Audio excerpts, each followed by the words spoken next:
tervetuloa ottelun jälkeisen lehdistötilaisuuteen. Ottelu on päättynyt vierasjoukkue FF Jarran 3-0 voittoon tänään. Saadaan tässä kuulla pelaajien ja päävalmentajien kommentit. Aloitetaan vierasjoukkueen kapteeni Jonas Semet. Aika vakuuttavaa peliä teiltä.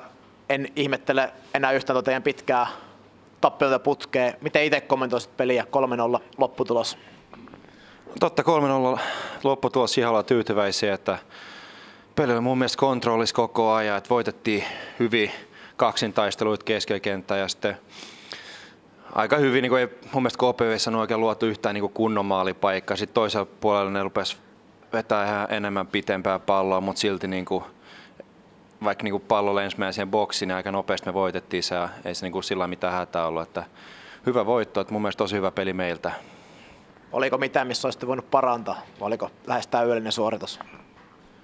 No ei nyt näin suoraan tule nyt mitään mieleen, että ihan hyvät 3-0, että ja pakko se olla tyytyväinen.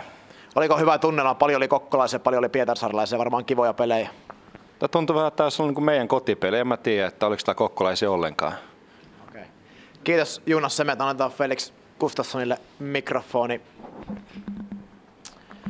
Felix, 3-0 tappio. Jonas kertoi omasta näkemyksestäni, omat kommentit pelistä.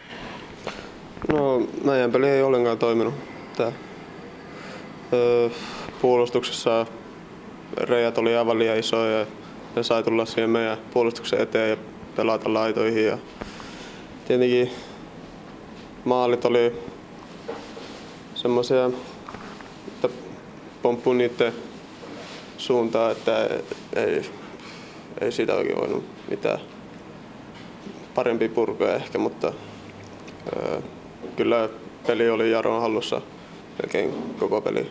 Kun me yritettiin pelata, niin ei siitä tullut oikein mitään. Me tiputettiin palloa aivan liian helposti ja ne sai taas tulla hyökkäämään meitä vastaan. Pelasitte, ette ole paljon pelannut Mattei Mendin kanssa, Henri Münttö oli tänään pelikielossa, niin vaikuttiko se kuinka paljon, että se oli uusi pari vieressä? No erikoistilanteessa se näytti, että meillä ei ollut se pitkä jätkä siinä keskellä, mutta pelaamisessa ehkä Matt on vähän semmoinen, joka liikkuu enemmän ylöspäin ja alaspäin, niin siitä näytti ihan eri tavalla, mutta kyllä mä oon pelannut sen kanssa ennen ja mä tiedän miten se on nyt. Ei siinä ollut oikein mitään meidän vielä. 3 peliä jäljellä, niin varmaan vaan katse eteenpäin tästä. Joo, kyllä. Seuraavan peliin vaan. Yes, kiitos. Annetaan se Christian Himes, welcome interview. Fantastic win, fantastic performance your team. Can you comment game? What is your feeling? Obviously really happy. A 3-0 win away in a derby is a great result, but more pleased with the way we played. It's since I've taken over, apart from maybe the first game, which is a big challenge, but this is the first time since I've taken over where we've had to come back from a defeat and come back from 2 performances where we could have been better. So it's a big test for the team, especially coming into a derby away. And we really needed to show that sort of team spirit, that fighting spirit, and that we were together and that we could sort of overcome that.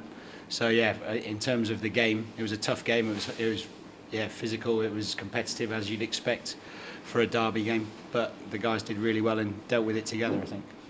Yes, you have 3 games left. With this win, you have still chance to get second place. What are your thoughts and feelings for the future?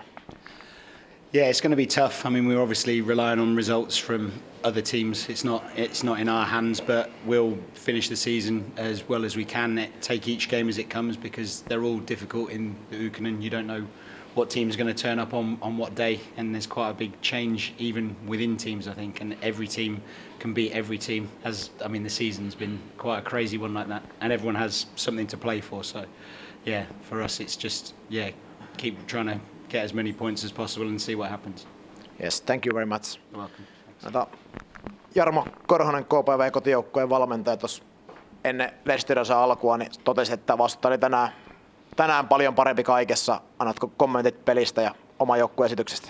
Joo, ei niin kuin kahta sanaa, että ei tänä päivänä ollut meillä minkäänlaista jakoa, että kun tulostaululla on 3-0, niin kyllä pitää niin kuin silloin olla kunnioittaa tulosta ja oltiin niin kuin aivan jäässä, että jos niin kuin kärjistää, että mikä meidän pelissä oli hyvä, niin oli Hajermanin sisääntulo, että ainut, jolla oli uskallusta pelata. Et muut oli kyllä nyt tänään aika jäässä.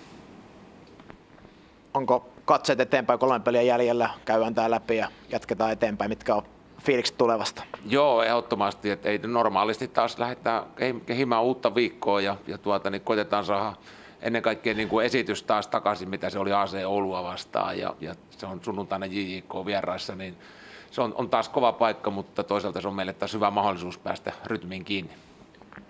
Kiitos valmentajat, kiitos pelaajat, kiitos katsojat, laitetaan kamera kiinni ja lehdistöllä on mahdollisuus esittää ihan viittamalla tai huutamalla kysymyksiä tähän loppuun. Niin jes, kiitos.